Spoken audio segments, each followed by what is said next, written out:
Ito, Bandit na 250. Ang naging issue na ito, naghalo yung tubig tsaka langis. Malamang to, ang problema nito, gasket.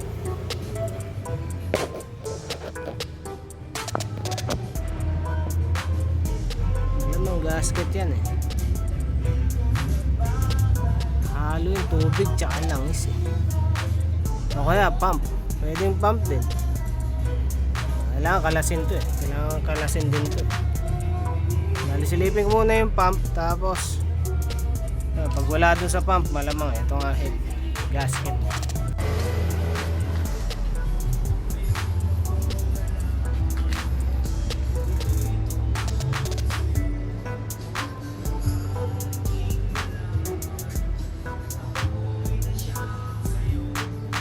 Setup lang para meron lang reference. Ayan talaga yung mga nakalagay. Ads. May pump na ito. Hindi ko alam kung nasan pang ano ito. So ito pala yung nangyari sa mechanical seal. Natanggal na siya eh. Tanggal na dun. Originally nakadikit yan dyan. Parang ganito. Ayan. Ito sa R6 ko to eh. Nagpalit ako ng mechanical seal. Ayan. Ayan, ganyan dapat yan eh. Siya nahugot na eh. Baka ito lang problema na ito. Orderan pa natin eh. So ito na, dumating na yung parcel natin na sa 85155 mechanical seal 28 hanep. Wala pa yung oil seal, mechanical seal lang talaga. Alright, ito pagkatapos matanggal, ito yung luma nya. Yan, nilinisan ko muna para shoot yung hindi pa masyadong malinis kutkutin ko pa konti para ma-shoot yung bago. Yan, tapos ito tanggal na eh. Lahat magkasama lang ito. Ito sa kanya nahugot na to eh. Dapat magkasama siyang ganun eh.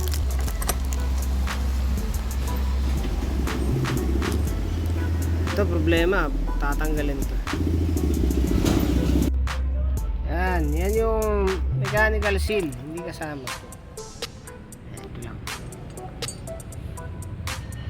Kasi may tubig nga sa, dapat langis ang laman yan. Kaya tubig na eh. Putik. Yung oil seal kailangan din palitan eh. Parang nung kinabit to binugbog eh. Aragis yun. Ito na, hiwalay na purchase pala yung oil seal. Oil seal 480 ang putik. Dalawang sale. Ganito kaliit, 480. Yan, kaliit.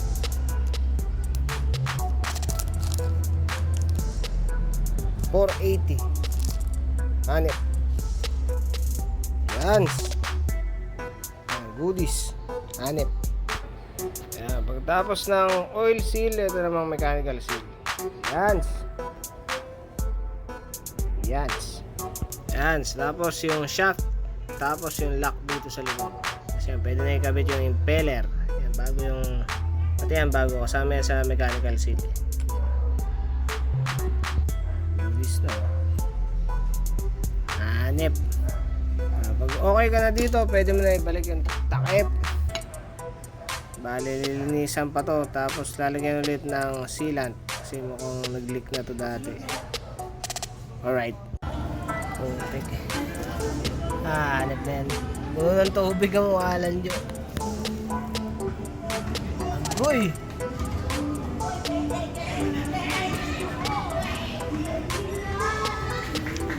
Hanep. Wow!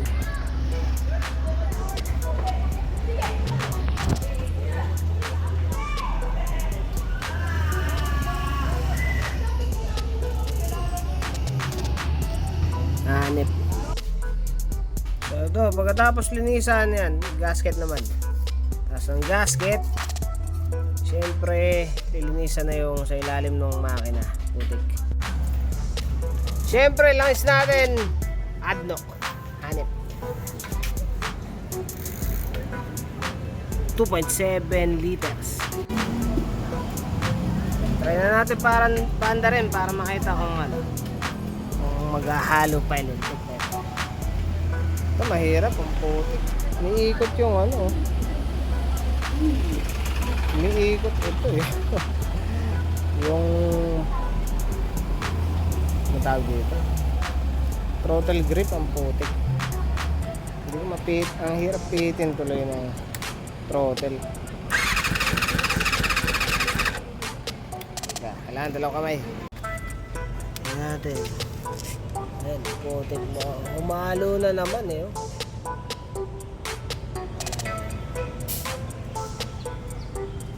Sarap na mag-start eh. Subukan ko yung tanggalan ng tubig.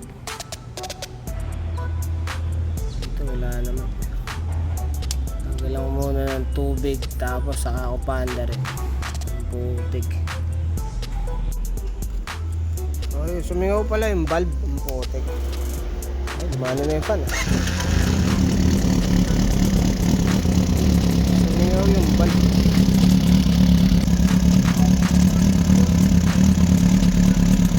Daanan na yung fan.